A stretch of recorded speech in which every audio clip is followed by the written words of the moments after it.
Bonjour and welcome back to my channel. Claude here. Thank you for joining me for your tarot reading for the month of April. So this is going to be a tarot reading for the people born under the High Priestess card, the Strength card and the Judgement card.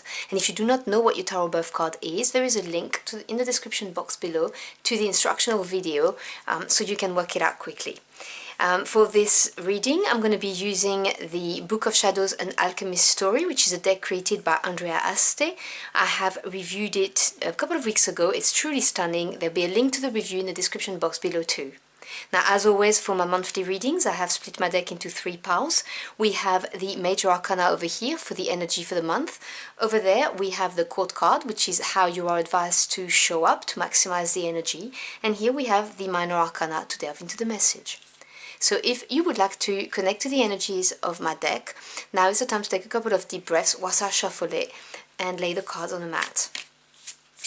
So what is the main energy for my Aquarians born under the High Priestess card, the Strength card and the Judgment card for the month of April, please?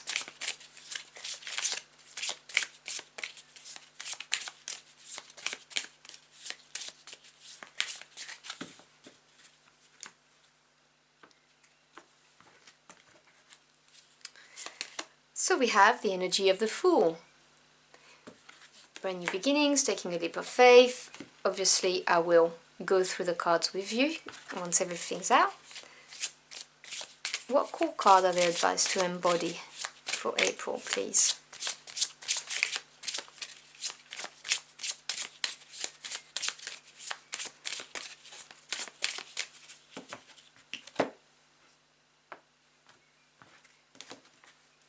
And so for this month, you have the King of Cups.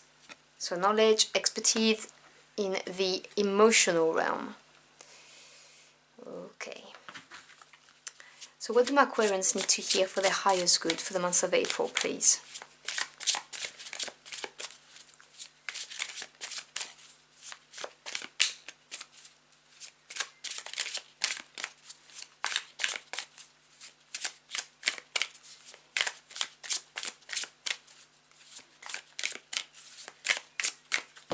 I think that's about right. We begin with the Six of Swords.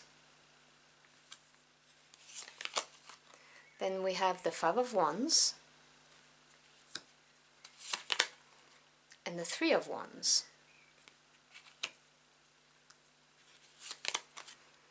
Seven of Swords.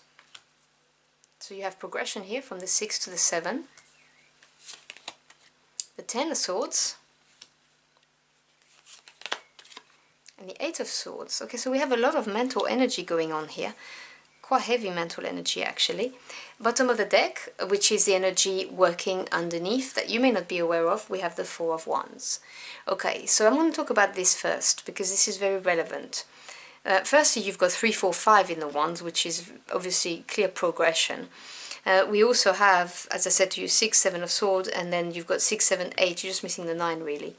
But the Four of Wands is a beautiful energy of celebration. This is having reached a landmark, something to celebrate, experiencing some growth, and having something to rejoice about. It's a very, very happy card, and so I can see that the energy during the months is going to be steering you towards getting to that landmark and having something to celebrate, an achievement. But you may not be aware of this, you may not feel the energy, so it may be kind of disconcerting for you because I can see that there's a lot of heavy mental energy. To be honest, I am not surprised by this because with the Fool energy, the Fool is taking a leap of faith. Now, it can be quite terrifying, to be honest, depending on what your leap of faith is. So the Fool card asks us to embrace a childlike energy and way of thinking. So children, generally speaking, look at everything with awe and excitement because everything is new and they've not been bitten yet, so they don't know that they can get hurt. They have little baggage, which is why the Fool is always depicted with a small baggage. And so this is about taking the leap of faith and embracing that kind of energy and going, do you know what, I'm going to give it a go. Because there's going to be an opportunity for you to do so. That's the main thing. Now, as I said, this may well create a lot of stress and worry for you, quite understandably so, because you've not, well, you don't know, right? It's the fear of the unknown that's just ingrained in our human brains. And you are advised to embody the qualities of the King of Cups in order to navigate this. And I can't think of a better archetype to embody than the King of Cups for this, because the Kings represent the knowledge and expertise in their suit. Cups being the water element, it's to do with your feelings and emotions. The King of Cups is someone who's emotionally mature, is someone who is in control of their feelings, and they can withstand the rough seas, basically. So things can get complicated, things can get scary, but it's fine as a King of Cups because they control their feelings and emotions. They're going to be able to make the right calls, the right decisions, because they are not controlled by their emotions. They control their emotions and they use them to their advantage. And this is the kind of energy you are advised to embody. Obviously, no genders attached. So we have the Six of Swords and the Seven of Swords. So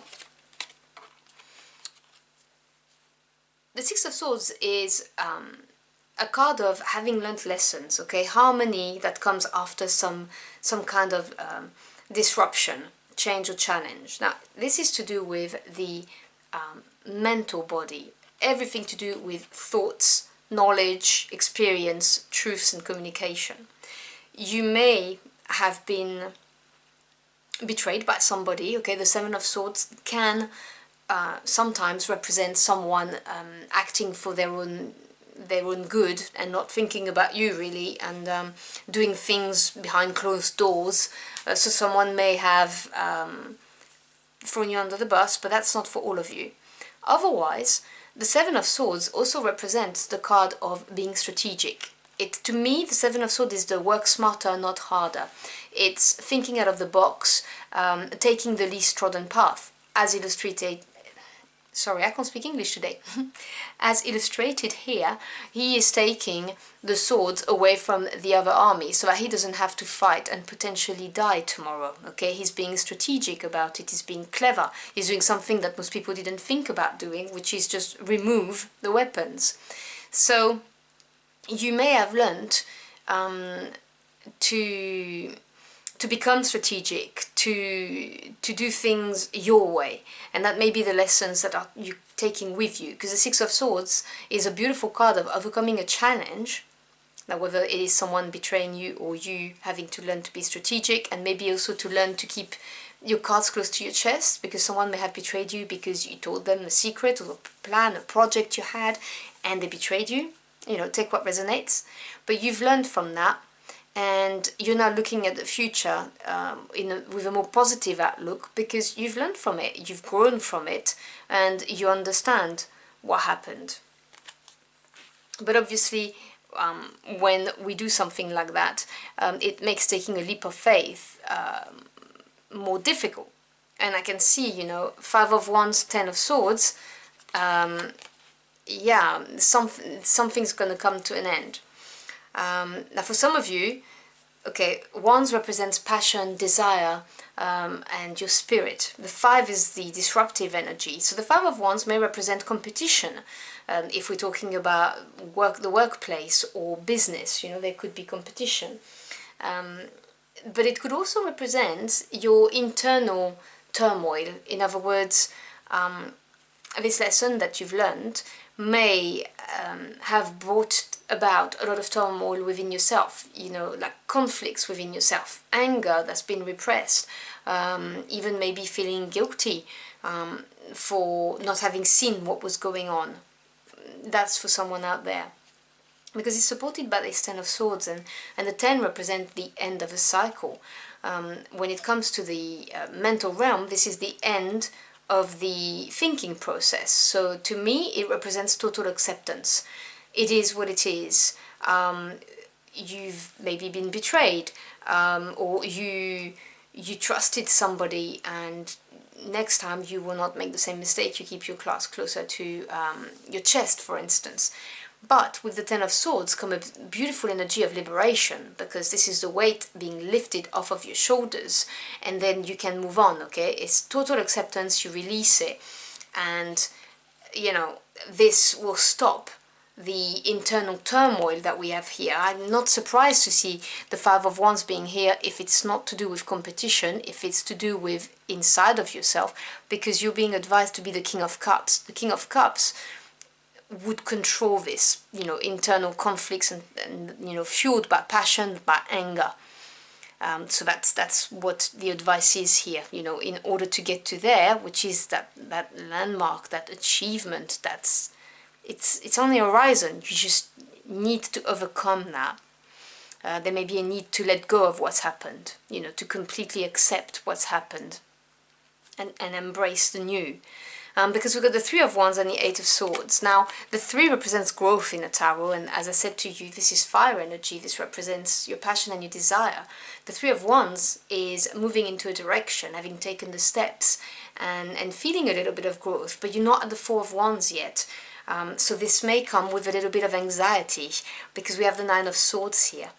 And the Nine of Swords really represents maybe some apprehensions, but it can be more brutal than that, okay? Because the swords can cut. It can be a very uncomfortable energy of being so stressed out, so anxious, that it's keeping you up at night, or you can't stop thinking about it. And this is a card for me that tells you to be courageous, to face up to those thoughts and understand that they are just thoughts, okay? So if you are entertaining negative scenarios in your head, this card is here to say to you, do not focus on the negative, because what we put our mind, the focus on, it will manifest eventually. So this is a card that says, don't go down the rabbit hole. These are just thoughts. See them for what they are. Worrying about things is not going to make things go any better, and it's not going to stop something from happening either. It's very important to ground yourself when you feel the energy of the Nine of Swords. Now, please don't think I'm judging you. I know it's very difficult, but do some mindfulness. If you can't meditate, for instance, I know I struggle with meditation, I just go and do something very trivial, like washing the dishes. Concentrate on the smell of the soap you're using, the warmth of the water on your hand, that kind of thing, and that really grounds me, and that stops me from just thinking negatively, because it's completely normal to experience anxiety and apprehensions and fears when you're awaiting some kind of results. So if you hear for business, for instance, and there's competition and you feel like you've been betrayed and you've put a lot of time, effort, even resources, financial resources into something, and you're waiting for you know, the results, then obviously you're going to feel stressed. But you've got the Four of Wands here, okay? This is celebration. So this is, the cards really are saying, be a bit carefree, like the Fool. The Fool is a light-hearted energy. You know, remember this, because that's the key to this reading. I'm really seeing it as the key. And do not allow your feelings to overcome you. You are the master of your feelings, not the other way around. If this is not for business or work, and you know, you feel like you have been betrayed and so on and so forth, I have a very specific message to say to you. That's for someone out there. If you're in a long distance relationship, do not stress about it, okay? It'll be fine. It's basically what I'm seeing, but that's for someone out there. So let me grab a final message. Let's close out your reading. Can we have a final message for my Aquarians, please? Now, obviously, if the last message doesn't resonate, it doesn't, right? That was very specific. It was for someone out there.